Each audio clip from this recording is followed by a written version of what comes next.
FMS Nightingale. Book 8, A Senseless Existence. Chapter 1, The World Beyond Form. The Federation medical starship, FMS Nightingale, is a massive hospital cruiser equipped for deep space missions. With advanced facilities and a dedicated crew of specialists, it provides critical medical care and responds swiftly to galactic disasters, offering hope across the stars. Currently, however, the Nightingale and its crew find themselves unexpectedly lost in time, facing new challenges as they seek a way back to their own timeline. The Nightingale tore out of the temporal fracture with a shiver that rippled through every deck plate. The stars outside the viewport stretched like threads of liquid light before snapping back into place, leaving the ship suspended in a region of space that felt wrong, not dangerous. Not empty, just different. Elsa Mantis steadied herself against the railing. Status. Ensign Lawton stared at his console, eyes wide. Captain, we're farther into the future than any recorded jump. The star field doesn't match anything in our database. Commander Kelton Towers stepped beside Elsa, arms folded, gaze fixed on the void. Any life signs? Lawton hesitated. Yes, but not biological. Before Elsa could respond, a soft glow appeared outside the viewport, a drifting sphere of light pulsing gently like a heartbeat made of starlight. Jolie Bryce whispered, "Is that alive?" Dr. Arthur Terrell entered the bridge, still fastening his coat. "Captain, that's an energy-based life form. Pure consciousness, no physical body." The sphere drifted closer, hovering just beyond the glass. Its glow intensified, then dimmed, as if struggling to communicate. Elsa stepped forward. "Open a channel." Lawton swallowed. "To what frequency?" Before anyone could answer, the sphere pulsed, and a voice filled the bridge, not spoken, not heard, felt. "Help us." Kelton stiffened. "That's new." Elsa's voice softened. "What do you need?" The sphere flickered, dimming. "We are losing ourselves."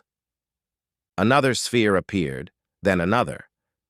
Soon dozens surrounded the ship, glowing like a constellation come alive.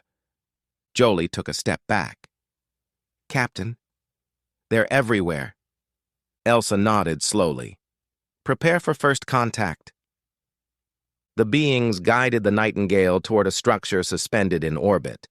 A lattice of shifting geometry, woven from light and gravity. It pulsed with a rhythm that felt almost like breath. As the away team materialized inside, the floor beneath them shimmered with solidified photons. The air hummed with a soft resonance, like distant choral tones. Kelton scanned the surroundings, hand resting near his holster out of habit. "Feels like walking inside a star." Elsa stepped forward, calm and steady. "Stay close." Dozens of luminous entities drifted toward them, their colors shifting with emotion. One approached Elsa directly, its glow trembling. "We are the Luminari." Elsa inclined her head. "I am Captain Elsa Mantis of the FMS Nightingale. We're here to help."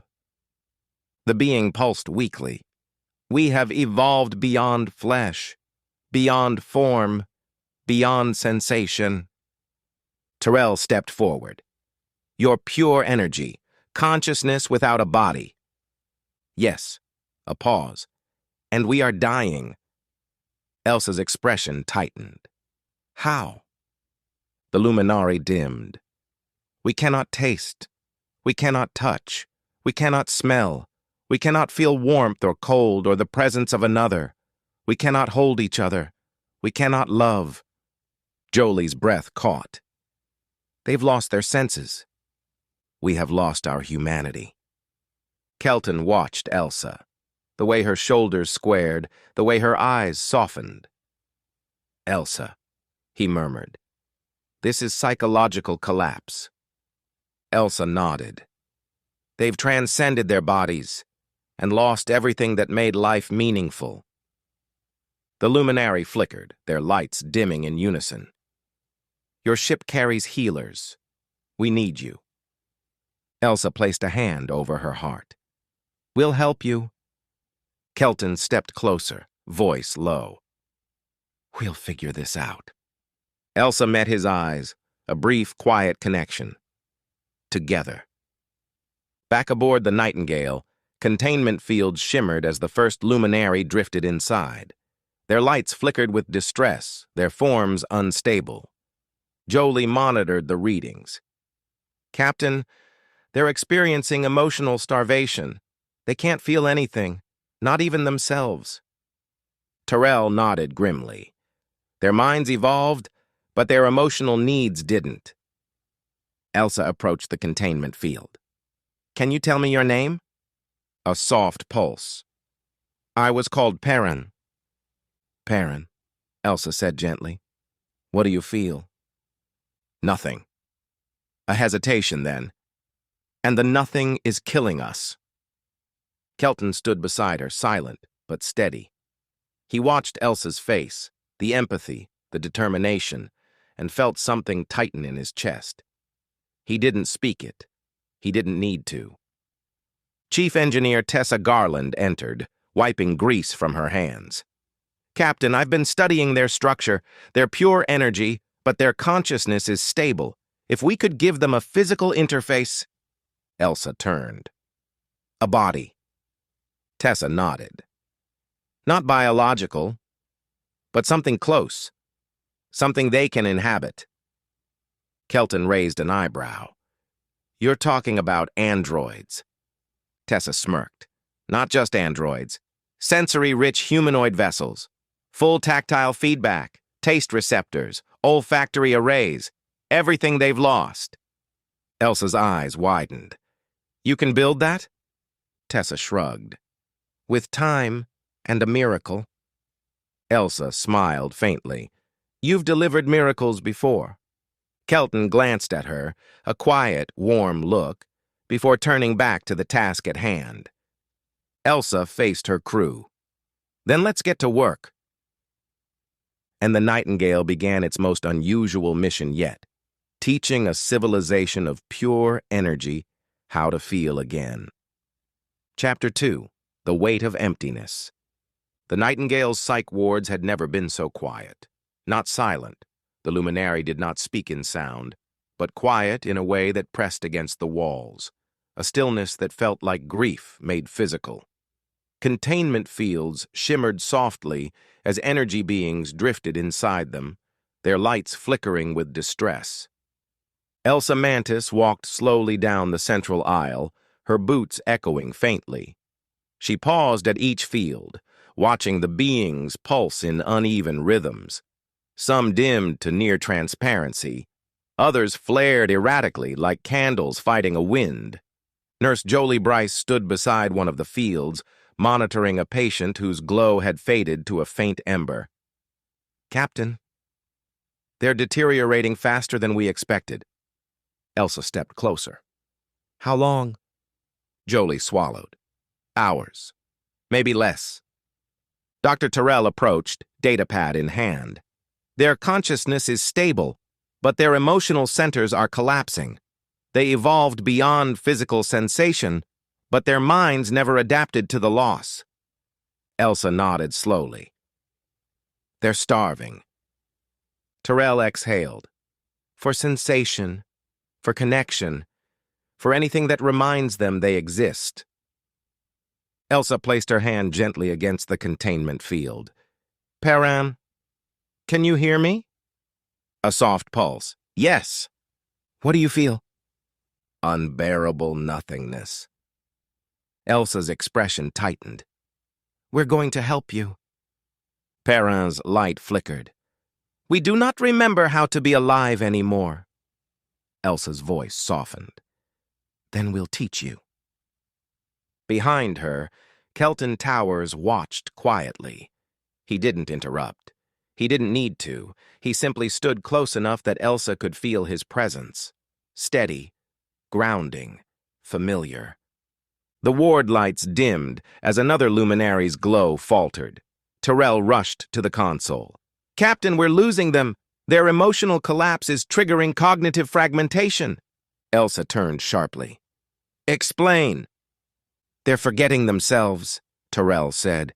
"Losing identity, purpose, memory. They're unraveling." Jolie's voice trembled. "Captain, they're dying." Elsa looked around the ward, at the flickering lights, the trembling forms, the beings who had once been a civilization of brilliance and possibility. "Not on my watch," she said quietly. Kelton stepped closer. "What do you need?" Elsa didn't look at him, but her voice softened. "Time." Kelton nodded. "Then we'll buy it." A sudden flare of light erupted from one of the containment fields. A Luminari pulsed violently, its form destabilizing. Tyrell rushed forward. "Captain, this one's collapsing." Elsa moved to the field. "Perrin?" I cannot hold myself together." Elsa pressed her hand to the barrier. "Stay with me." "I cannot feel anything. I cannot feel myself." Kelton stepped beside her, voice low but firm. "Elsa, he needs grounding." Elsa nodded. "Perrin, listen to my voice. Focus on it." "I am trying." "Good," Elsa said softly. "Stay with me. You're not alone." Kelton watched her, the calm, the strength, the quiet compassion that never wavered. He didn't speak, but something in his expression softened. Slowly, Perrin's light steadied.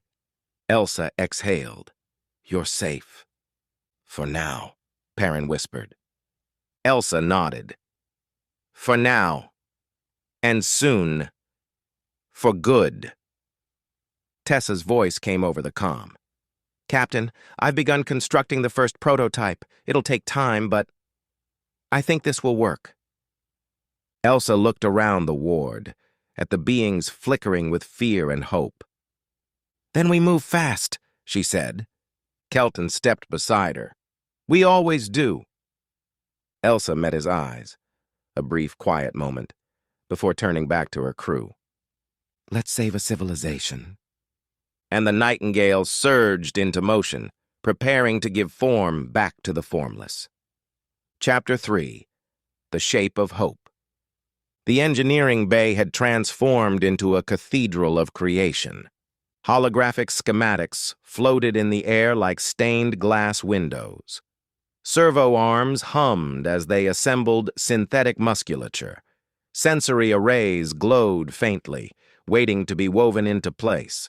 The first humanoid vessel lay on the central platform, incomplete but unmistakably human in silhouette. Tessa stood over it, eyes bright with the fierce focus of someone who refused to accept the impossible. "Captain, we're close. Very close." Elsa stepped beside her, studying the prototype. "How close?" Tessa exhaled. "Hours, if nothing breaks. Minutes, if everything goes right." Kelton stood near the doorway, arms folded, gaze sweeping the room. "Everything never goes right." Tessa grinned without looking up. "Then we'll settle for good enough to save a civilization." Elsa's expression softened. "You're doing extraordinary work, Tessa." Tessa paused, just for a heartbeat, before nodding. "Thank you, Captain." The comm crackled. Jolie Bryce's voice came through, tight with urgency. "Captain, we need you in the psych ward. Now!" Elsa and Kelton exchanged a glance, quiet, steady, before moving as one. When they arrived, the ward lights were dimming in waves. Luminari drifted inside their containment fields, their forms flickering like dying embers. Tyrell stood at the central console, fingers flying across controls. "Captain," he said, "their emotional collapse is accelerating. They're losing cohesion." Tyrell's voice was grim. "Captain, they won't last much longer. We're rapidly running out of time." Elsa turned to Tessa. "How soon?" Tessa hesitated. "I need more hands." Kelton stepped forward. "You've got mine." Tessa blinked. "You? In engineering?" Kelton shrugged. "I can lift things." Elsa's lips curved, the faintest hint of warmth. He's underselling himself.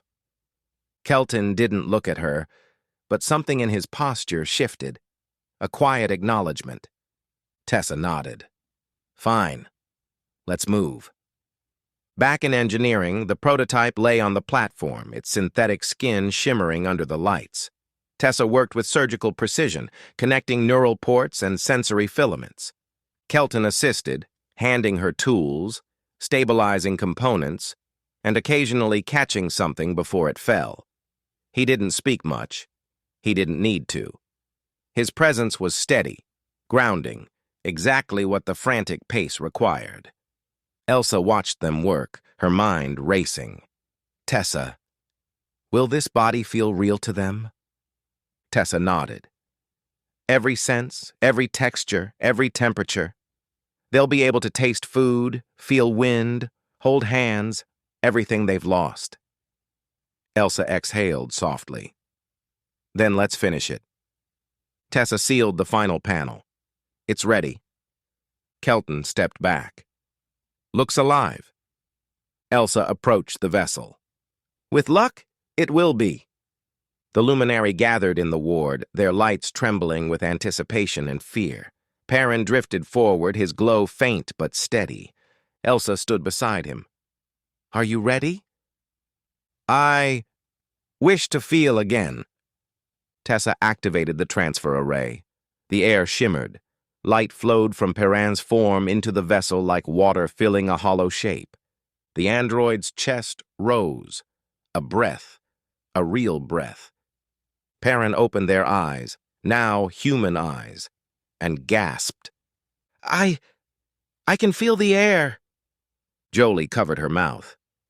It worked. Perrin touched his own face, marveling at the sensation. "Warmth, texture, sound. I can hear my own voice." Elsa stepped forward. "Welcome back." Perrin looked at her, truly looked, and smiled. "Thank you." Kelton watched Elsa, admiration flickering in his eyes. He said nothing, but the silence between them was full. Perrin stood, unsteady but determined. Their new body trembled with the shock of sensation. Elsa offered her hand. Perrin took it. Their fingers intertwined, the first physical contact Perrin had felt in centuries. Kelton watched the moment quietly, something warm and unspoken settling behind his eyes. Tessa exhaled. "One down, thousands to go." Elsa nodded. "Then let's get to work." And the Nightingale surged into motion, preparing to give form back to the formless, one soul at a time. Chapter 4. The return of feeling. The first successful transfer changed everything. Word spread through the Luminari's radiant network like a wave of light. Their forms brightened across the orbital lattice, flickering with something they had not felt in centuries: hope. The Nightingale's psych wards, once dim and silent, now pulsed with cautious anticipation. But hope was fragile, and the future rarely gave it freely. In engineering, the second vessel lay ready, a refined version of the first, its synthetic skin smoother, its sensory arrays more responsive. Tessa moved around it with the precision of a sculptor, adjusting neural ports and calibrating tactile receptors. Elsa stood beside her. "How does it compare to the first model?" Tessa wiped her brow. "Better, more stable, and the sensory feedback is closer to human range." Kelton watched from the far side of the room, arms folded. "Meaning?" Tessa smirked. "Meaning if you poke it, it'll feel it." Kelton nodded. "Good." Elsa glanced at him, a brief, quiet acknowledgement, before turning back to the vessel. A Luminari drifted forward, its glow trembling. "I am ready." Elsa stepped closer. "What is your name?" "I was called Leandra." "Leandra," Elsa said softly. "You're safe. We'll guide you through this." Kelton moved to her side, silent but steady. Leandra's glow brightened slightly, as if sensing the calm around them. Tessa activated the transfer array. Light flowed, the vessel inhaled, eyes opened. Leandra gasped, a sound filled with awe and shock. I can feel the air. It is cold." Elsa smiled gently. "That's normal." Leandra touched her own arm, marveling at the sensation. Texture, pressure, warmth. "I remember these." Kelton watched Elsa's expression, the quiet pride, the relief, and something unspoken settled between them. But the moment didn't last. A sharp alarm cut through the room. Jolie Bryce's voice came over the comm, tight with panic. "Captain, one of the Luminari in the ward is destabilizing. Fast!" Elsa and Kelton moved instantly. When they reached the psych ward, the lights were flickering violently. A Luminari pulsed erratically inside its containment field, its form fracturing into shards of light. Terrell stood at the console, jaw clenched. "Captain, this one's collapsing. The emotional deprivation is too severe." Elsa approached the field. "Can you hear me?" The being flickered. "I cannot hold." Elsa pressed her hand to the barrier. "Stay with me." Kelton stepped beside her. "Elsa." She didn't look away. "I'm here." The Luminari's light fractured again, then dimmed. Dr. Terrell's voice was quiet. "We lost them." Elsa closed her eyes for a moment. Not long, just enough to feel the weight of it. Kelton watched her, his expression unreadable, but full of something steady and protective. Tessa entered the ward, breathless. "Captain, I think I know what happened." Elsa turned. "Tell me." Tessa pulled up a holographic display. The Luminari who collapsed had a fragmented consciousness. Their emotional centers were too damaged. They needed a vessel sooner. Terrell nodded grimly. "We're running out of time." Elsa looked around the ward, at the flickering lights, the trembling forms, the beings who had waited centuries for sensation. "How many more are at risk?" she asked. Terrell hesitated. "All of them." Kelton stepped closer. "Then we accelerate the transfers." Tessa shook her head. "We can't. The vessels take time, precision. If we rush, we risk catastrophic failure." Elsa's voice was calm, but edged with urgency. "We need another solution." Tessa hesitated, then exhaled. "There is one." Elsa turned. "What is it?" Tessa looked at her, serious, focused. "We build multiple vessels at once, a full production line, but it will push the Nightingale to its limits." Kelton nodded. "We've pushed her before." Tessa shook her head. "Not like this." Elsa stepped closer. "Can it be done?" Tessa met her eyes. "Yes, but we'll need every hand on this ship." Elsa nodded. "Then we do it." Kelton's voice was low, steady. "We're with you." Elsa glanced at him, a quiet, warm look, before turning back to her crew. "Let's save them." Engineering roared to life. Tessa's team worked in synchronized chaos. Kelton hauled components, stabilized frames, and kept the team safe from overheating conduits. Jolie calibrated sensory arrays. Terrell monitored Luminari stability. Elsa moved between stations, offering guidance, reassurance, and the calm center the crew needed. The Nightingale had become a factory of hope. But outside the ship, the Luminari's lights dimmed across the orbital lattice. Time was running out, and the next transfer would decide whether the future could be saved or whether the Luminari would fade into nothingness. Chapter 5. The Dawn of Sensation. The Nightingale shook under the strain of its own ambition. Engineering roared with activity, servo arms moving in synchronized arcs, fabrication units printing synthetic skin, neural filaments glowing as they wove themselves into place. Tessa's production line had transformed the bay into a living machine, a heartbeat of creation pulsing through the ship. Across the orbital lattice, the Luminari dimmed in waves. Their lights flickered like dying stars, each pulse weaker than the last. Elsa stood at the center of engineering, surrounded by half-finished vessels and exhausted crew. Status. Tessa didn't look up from her console. We're building as fast as we can, but the Luminari are collapsing faster. Kelton Towers stood beside Elsa, posture steady, eyes scanning the chaos. How many vessels are ready? Tessa exhaled. 3, maybe 4. Tyrell entered, face drawn. Captain, we've lost 2 more. Their consciousness unraveled before we could stabilize them. Elsa closed her eyes for a moment. Not long. Just enough to feel the weight of it. We can't lose anyone else. Kelton's voice was low. Then we push harder. Elsa nodded. We do.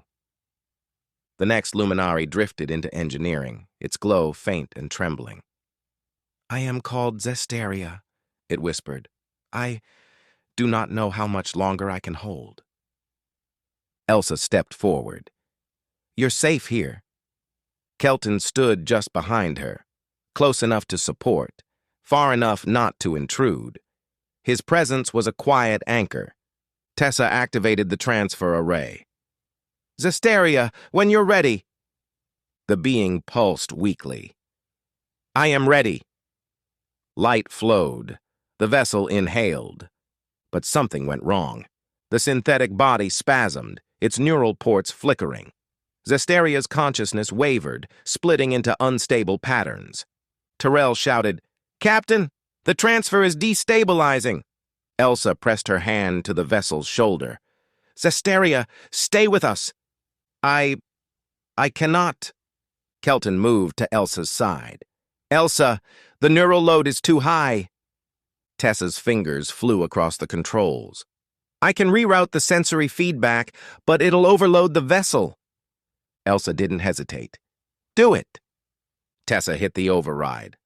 The vessel convulsed, then stilled. A breath. Another. Zesteria opened their eyes. I can feel, they whispered. I can feel everything. Elsa exhaled, relief softening her features. Welcome back. The success triggered a chain reaction. One by one, the Luminari stepped forward. One by one, vessels awakened. One by one, consciousness found form again. The engineering bay became a place of rebirth. Synthetic hearts beating, lungs filling with air, hands touching surfaces with awe. Jolie Bryce guided a newly embodied Luminari to their feet. Easy, slow breaths. The being laughed, a sound of pure wonder. Breaths. I remember these. Dr. Tyrell monitored another patient. Captain, their emotional centers are stabilizing. The vessels are working. Elsa nodded. Good. Keep going. Kelton moved through the bay, assisting where needed, steadying vessels as they took their first steps. He paused beside Elsa.